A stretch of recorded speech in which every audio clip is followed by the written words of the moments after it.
ჩვენს სტუდიაშია სალომე სამადაშვილი. საღამომშვიდობის აქ ალბათონ სალომე. საღამომშვიდობის. მე მინდა თქვენს პარტიაში მიმდინარე პროცესზე დაგისვათ პირველი შეკითხვა. სააკაშვილის განცხადება არის ასეთი. ჩემი აზრით არამართებულია ზოგიერთი ჩვენი წარმომადგენლის მხრიდან ივანიშვილის მიერ დახატული ციფრის 59%-ის უკრიტიკოდ გამეორება. სინამდვილეში ყველამ კარგად იცის, რომ მიახლოებითაც კი არანაირი 59% არ ყოფილა და ამ ჰაერიდან მოტანილი პროცენტის გამეორებით ივანიშვილს ამოცანას ჩვენ და უნებურად უადვილებთ. ეს თქვა მიხეილ სააკაშვილმა. რა ხდება თქვენს პარტიაში სააკაშვილსა და პარტიის სხვა ლიდერებს შორის? კვლავ გრძელდება თუ არა უკვე მეორე ტურის შემდეგაც დისკუსია გარკვეულ საკითხებზე? მადლობ შეკითხვისთვის. მე ვფიქრობ, რომ ეს განცხადება და ზოგადად დისკუსია, რომელიც მიმდინარეობს არჩევნების შედეგების თაობაზე, ჩვენს არამხოლოდ პარტიაში, არამედ პარტიის მხარდამჭერებს შორის აჩვენებს ერთადერთ რამეს, რომ სამწუხაროდ, რა თქმა უნდა, იმ დარღვევების ფონზე, რომელსაც ადგილი ჰქონდა ამ არჩევნებზე, ძალიან მნიშვნელოვან ნაწილს ქართველი ამომრჩევლის არ აქვს ნდობა არც არჩევნებში და არც არჩევნების შედეგებში. და ამაზე პასუხისმგებლობა პირველ რიგში ეკისრება სწორედ ხელისუფლებას, რომელმაც არანაირი მეთოდი არ დაიშურა იმისათვის, რომ არჩევნებზე დამდგარიყო არა რეალური შედეგი, რომელიც რომ შეიძლება ჩვენთვის მაინც არასასურველი ყოფილიყო, არამედ დამდგარიყო ის შედეგი, რომლის პოლიტიკური დაკვეთაც ფაქტიურად ხელისუფლება მიიღო ბიძინა ივანიშვილისაგან ჯერ კიდევ არჩევნებამდე.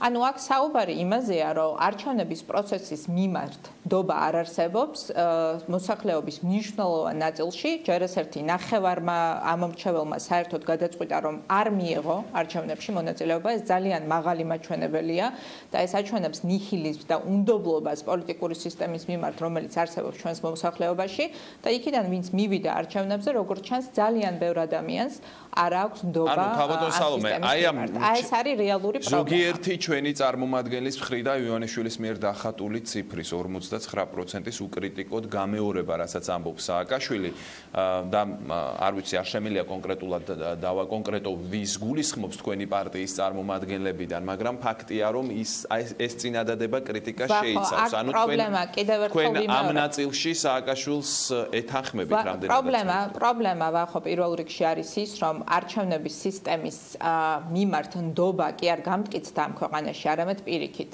ეს ნდობა შემცირდა. სწორედ ამიტომ ერთ-ერთი პირველი საკითხი, რომელზეც ჩვენ უნდა დავიწყოთ მუშაობა, როგორც კი პარლამენტი დაიწყებს ფუნქციონირებას, იქნება მოთხოვნა შესწავლილი და გამოძიებული იქნას სწორედ ის დარღვევები, რომელსაც ადგილი ჰქონდა ამ არჩევნების პროცესში და ჩვენ როგორ ვუზრუნველყოთ ის აუცილებელი ცვლილებები საარჩევნო ადმინისტრაციაში, რომელიც შესაძლებელს გახდეს ამ ქვეყანაში თავისუფალი და დემოკრატიული არჩევნების ჩატარებას. იმიტომ რომ იმ სისტემით, იმ რეჟიმში, რომელშიც ჩატარდა ეს არჩევნები, მე შემიძლია გითხრათ სრული პასუხისმგებლობით, რომ ამ ქვეყანაში დემოკრატიული არჩევნების გზით ხელისუფლების შეცვლა იქნება უბრალოდ შეუძლებელი. და აქ არ არის საუბარი იმაზე, ჩვენ პარტიას რეალურად დღეს რა მხარდაჭერა აქვს თუ არა. რა თქმა უნდა, რომ ჩვენ გვაქვს შიდა საუბარი და გვექნება ძალიან სერიოზული განხილვა ამ არჩევნების შედეგების ჩვენი საკუთარი სტრატეგიის თვალსაზრისით, რა შეიძლებოდა გაკეთებულიყო სხვანაირად, რა უნდა გაკეთდეს სხვანაირად მომავალში, მაგრამ ეს არის ერთი პრობლემა და მეორე პრობლემა არის საარჩევნო სისტემა, რომელიც მე მინდა ვთქვა სრული პასუხისმგებლობით კიდევ ერთხელ. თუ ეს პროცესები ესე გაგრძელდება, შეუძლებელს ხდის ნებისმიერი ოპოზიციური სპექტრის წარმომადგენლებისთვის დაიცვან საკუთარი ინტერესები არჩევნების აი თავად ნაციონალურმა მოძრაობამ გააკეთა კი საკმარისი იმისთვის, რომ დაეცვა ეს ხმები, რომელზეც თავადვე ამბობს, რომ არჩევნები იყო გაყალბებული და ზეწოლაზე, მუქარაზე, შანტაჟზე, გაყალბებაზე, ყველაფერზე ლაპარაკობთ, მაგრამ პარტიამ რა გააკეთა იმისთვის, რომ ეს არ დაეშვა. აი სააკაშვილის, ასე თქვა, თავარი გზავნილით სწორედ ეს იყო წინა მიმართვებშიც, რომ ვერ მოხდა ამის უზრუნველყოფა პარტიის მიერ, რომ ამ გაყალბებაზე უფრო რადიკალური ნაბიჯები ვახო, ჩვენ მე ამ არჩევნების შემხედვარეს დაპირისპირება ოპოზიციას და ბიძინა ივანიშვილის მიერ მართულ პოლიტიკურ რეჟიმთან მაგონებს დავითის და გოლიათის შებმას, იმიტომ რომ აქ საუბარი არის უზარმაზარ ფინანსურ რესურსებზე, უზარმაზარ ადმინისტრაციულ რესურსებზე, უზარმაზარ ტექნიკურ შესაძლებლობებზე, რომელიც მობილიზებული იქნა და როგორც ჩანს ძალიან კარგად იქნა მომზადებული მთელი, ასე ვთქვათ, შეიძლება ითქვას უკანასკნელი წლის მანძილზე ამ არჩევნებისთვის, იმიტომ რომ ანალიზი იგივე საარჩევნო სიების აჩვენებს, რომ საარჩევნო სიებში უკვე მრავალი თვეა მიმდინარეობდა მომზადება, ასე ვთქვათ, იმ სისტემის, რომელიც გამოყენებული იქნა გაყალბებისთვის, თქვენ შეგიძლიათ უბრალოდ პირდაპირ გამოართვათ ინტერვიუ ადამიანებს, რომლებიც უცხოეთში ცხოვრობდნენ დიდხანს და დაუშვათ დაბრუნდნენ რამდენიმე თვის წინ და მივიდნენ და საარჩევნო უბანზე მათ საკუთარი გვარის გასწვრივ უკვე ხელმოწერილი დახვდათ სიები დილის 8 საათზე სხვათა შორის. გაყალბებული სიები, ადმინისტრაციული რესურსის გამოყენება, დაშინება ჩვენი მომხრეების ზოგადი ძალადობრივი ფონი, რომელიც მიმდინარეობდა ამ ქვეყანაში.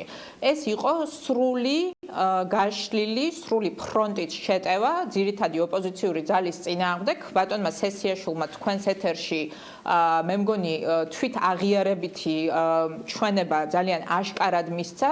ორ მნიშვნელოვან საკითხზე ეს ხაზგასმის მინდა აღვნიშნო. ერთი ის, რომ დიახ, ქართული ოცნებისთვის მთავარი ამოცანა ეს არის ნაციონალური მოძრაობის განადგურება, იმიტომ რომ არანაირი რეალური ოპოზიციური პარტია ამ სისტემას, რომელიც დღეს იქმნება ბიძინა ივანიშვილის მიერ ამ ქვეყანაში არ ესაჭიროება და მეორე ძალიან მნიშვნელოვანი თვით აღიარებითი ჩვენება, რომელიც ბატონმა სესიაშვილმა ასევე მისცა თქვენს ეთერში. როდესაც ის საუბრობს ძირითადი პროდასავლური ოპოზიციური ძალის განადგურებაზე, ამის პარალელურად ის ღიად საუბრობს იმაზე, რომ მისი პარტია გეგმავს ითანამშრომლოს პატრიოტთა ალიანსთან, რომელიც ჩვენ ბოლო წუთამდე არ ვიცოდით გარკვეულ საკითხებზეო სამართლიანობისთვის რომ დავაზუსტო. პატრიოტთა ალიანსი არის სწორედ ის პარტია, რომელთანაც ნებისმიერმა რეალურად პროდასავლური მიმართულების პოლიტიკურმა ძალამ მკვეთრად და ცალსახად უნდა გამორიცხოს თანამშრომლობა ნებისმიერ თემაზე და მე მინდა შეგახსენოთ, რომ ბოლო წუთამდე ძალიან გაურკვეველი იყო ეს პარტია მოხდებოდა თუ არა პარლამენტში და მოხდებოდა თუ არა რომელიმე სხვა პროდასავლური პარტია. აი ესეთი არჩევნები იყო ეს. არჩევნები ასე ვთქვათ, შედეგები იყო ის, რომ ჩვენ წაგვართვეს ხმები დაამატეს საკუთარ თავს და თვითონ გადაწყვეტეს ვინ იქნებოდა მესამე ძალა, რომელიც შევიდოდა პარლამენტში. თქვენს ამომრჩეველთან დაკავშირებით მინდა დაგისვათ შეკითხვა, ხომ? ერთი მხრივ დისკუსია პარტიის შიგნით შეიძლება აღქმული იყოს ვიღაცის მიერ, როგორც ჯანსაღი პროცესი, მოდი ასე ვთქვათ. მაგრამ თუ მთელ კონტექსტს გავითვალისწინებთ, აი რა ინფორმაციაც მიდის ამა თუ იმ მიმართულებიდან თქვენს ამომრჩევლამდე. აი ერთი ინფორმაცია. ბოკერიას ფრთა და ივანიშვილი გარიგდნენ. არის ასეთი მოსაზრება, ხომ? ვიღაცას ჯერა, შეიძლება ვიღაცას არ ჯერა. და ეს ხდება იმ ფონზე, როცა პარტიაში, ვთქვათ, სააკაშვილი გარკვეულ პრეტენზიებს ამბობს ოდესიდან და არის რაღაც დისკუსია, ხომ? ეს ყველაფერი თქვენს ამომრჩეველს აბნევს თუ არა და ეს არის თუ არა იმის მიმანიშნებელი, რომ შესაძლოა თქვენ გაგიჭირდეთ ამ ამომრჩევლის შენარჩუნება მომავალში. ვახო, ჩვენ გვაქვს საქმე ძალიან ჭკვიანურ სტრატეგიასთან, რომელიც მიზნად ისახავს იმას, რომ გაანადგუროს, კიდევ ერთხელ ვამბობ, ნაციონალური მოძრაობა, იმიტომ რომ დღეს მე მინდა სანამ პასუხს გავცემ თქვენს შეკითხვას, განმარტო რეალურად რა გეგმები აქვს დღევანდელ ხელისუფლებას ბიძინა ივანიშვილს და მისგან მართულ პოლიტიკურ ძალას ამ ქვეყანაში. ბიძინა ივანიშვილი იცნობს ძალიან კარგად ერთადერთ ქვეყანას, ეს ქვეყანა არის რუსეთი და ის დღეს ცდილობს, რომ ჩვენს ქვეყანაში შექმნას რუსეთის პოლიტიკური სისტემის ანალოგიური სისტემა, სადაც მიუხედავად იმისა, რომ მას რეალურად მხარს უჭერს მოსახლეობის ამომრჩევლის 25%, მან მოიპოვა საკონსტიტუციო უმრავლესობა, სადაც ის გადაწყვეტს, ვინ იქნება ოპოზიციური ძალა, სადაც ის მართავს მას-მედიას და ასე ვთქვათ, შეეცდება, რომ მაქსიმალურად გააკონტროლოს მას-მედია, სადაც ყველა ეკონომიკურ ინტერესს გააკონტროლებს თვითონ და მასთან ასოცირებული პოლიტიკური ძალა, იმიტომ რომ ეს ყველაფერი მას ესაჭიროება იმისთვის, რომ ამ ქვეყანაში დაახშოს თავისუფალი სივრცე და გამორიცხოს შესაძლებლობა, რომ ჩვენ თავისუფალი და დემოკრატიული არჩევნების გზით შევძლოთ მისი ხელისუფლებიდან როდესმე ძალიან დიდი ხნის მანძილზე ჩამოშორება. ამ გეგმის განხორციელებაში დღეს ბიძინა ივანიშვილს ერთ-ერთი მთავარი დაბრკოლება აქვს სწორედ ჩვენი პარტია. ამიტომ დღეს მიდის მიზანმიმართული მუშაობა იმისთვის, რომ ჩამოიშალოს ნაციონალური მოძრაობა. ეს ხერხები, რაც დღეს, ასე ვთქვათ, გამოიყენება, მათ შორის კონსპირაციის თეორიების გავრცელებები, სხვადასხვა გარიგებებზე და კავშირებზე და ასე შემდეგ, ეს არის ძალიან კარგად აპრობირებული რუსეთის სპეცსამსახურების მეთოდები, რომელიც ჩვენ ვიცით ძალიან დიდი ხანია, რომელსაც რუსეთი იყენებს არა მხოლოდ საქართველოში, ან უკრაინაში, ან ბალტიისპირეთში, არამედ დასავლეთ ევროპულ ქვეყნებშიც კი რომ მოახდინოს ზეგავლენა შიდა პოლიტიკურ პროცესებზე და სამწუხაროდ დღეს საქართველოს ხელისუფლება არ დაკომპლექტებულია ადამიანებისგან და პოლიტიკური ძალისაგან, რომელიც ამაში არის რუსეთის პარტნიორი და არა ქვეყანა და არა ხელისუფლება, რომელიც იცავს სუვერენიტეტის ჩვენი ქვეყნის სუვერენიტეტს, მათ შორის ჩაურევლობას უცხო ქვეყნის სპეცსამსახურების შიდა პოლიტიკურ ცხოვრებაში. აი ესეთი რეჟიმი შექმნა დღეს ბიძინა ივანიშვილმა და მე დარწმუნებული ვარ, რომ დღეს, როდესაც მან საკუთარი, მე ვიტყოდი, ძალიან არაშორსჭრეტელი პოლიტიკით მოახერხა ის, რომ ვეღარასოდეს ვერავის უახლოეს მომავალში ვერ დააბრალებს ვერაფერს, რაც ამ ქვეყანაში მოხდება, იმიტომ რომ დღეს მთლიანად ბურთი და მოედანი საკონსტიტუციო უმრავლესობა, კონსტიტუციური მთელი სასამართლო სისტემა, ყველა გავლენის ბერკეტი არის ხელმოყრილი სწორედ ბიძინა ივანიშვილის ხელში და მისი პოლიტიკური ძალის ხელში. დღეიდან ყველასთვის, ყველა ქართველი ამომრჩევლისთვის ნათელია, რომ ვერანაირ კოაბიტაციას, ვერანაირ, ესე იგი, რაღაც დარჩენილ ყოფილ ეროვნული ბანკის პრეზიდენტს, ვერანაირ სხვა ადამიანს, ვერავინ პასუხისმგებლობას დღეს ვეღარ გადაუნაწილებს. დღეიდან ყველაფერზე ამ ქვეყანაში პასუხისმგებელია ბიძინა ივანიშვილი და მისი პოლიტიკური პროექტი. მაგრამ და ეს ყველაფერი ძალიან ცუდად შემოუბრუნდება დარწმუნებული ვარ ხელისუფლებას. გარკვეული მოძრაობები არის ოპოზიციურ ფლანგზეც, ხომ? გამოითქვა მოსაზრებები, რომ ოპოზიციაში შესაძლოა შეიქმნას ძალა, რომელიც დაკავშირებული იქნება ყოფილ პრემიერ-მინისტრთან და ბევრი ვერსია ახლა ჩვენ სანამ რამე არ მოხდება, ვარაუდებზე ვერ ვილაპარაკეთ, მაგრამ თქვენთვის ეს გადაადგილებები ოპოზიციურ ფლანგზე არის თუ არა საინტერესო და ასე ვთქვათ, რაიმე ინტერესს ატარებს თუ არა, რაღაც ისეთი ხომ არ ხდება, რამაც შესაძლოა ოპოზიციაში თქვენი პოზიციებიც შეარყიოს.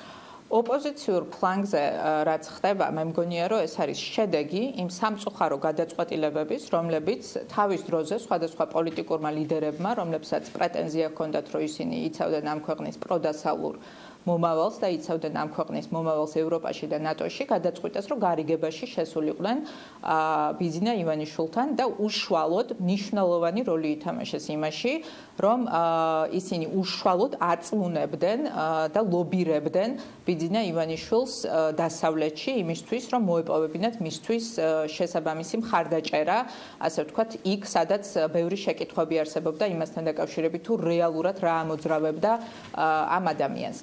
დღეს შედეგი ამ პოლიტიკური გადაწყვეტილებების დადგა, იმიტომ რომ ამ პოლიტიკურმა სამწუხაროდ ისინი აღმოჩნდნენ პირიქით თვითონ, ასე ვთქვათ, გამოყენებული ბიძინა ივანიშვილის მიერ საკუთარი ინტერესებისთვის და რა თქმა უნდა, რომ ეს ყველაფერი არის ძალიან ნათელი ნებისმიერი ამომრჩევლისთვის და მე არ მეგონს ის, რომ დღეს ამ ხალხმა სრულიად დაკარგა ისედაც არც თუ მაღალი რეიტინგი და პოლიტიკური მხარდაჭერა, რომელიც მათ ჰქონდათ და დაბრუნება პოლიტიკურ ასპარეზზე ადამიანების მიერ, რომლებიც, ასე ვთქვათ, სახედაკარგული არიან უკვე საკმაოდ დიდი ხანია ქართულ პოლიტიკურ სპექტრზე, მე ვფიქრობ, რომ სრულიად შეუძლებელი იქნება, რაც არ უნდა ხელოვნური ინექციები ჩაეშვას მათ გაცოცხლებაში ბიძინა ივანიშვილის ან რომელიმე სხვა მოთამაშის მიერ. გმადლობთ გადაცემაში მონაწილეობისთვის. ნაციონალური მოძრაობა სალომე სამადაშვილი. რეკლამის შემდეგ იაგო ხვიჩიას მოусმენთ, გირჩის პოზიციას გავიგებთ იმაზე, რაც ხდება ოპოზიციურ ველზე.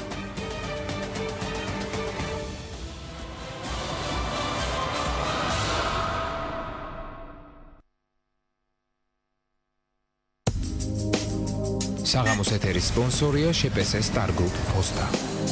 თქვენი არჩევანი, ჩვენი ფასები.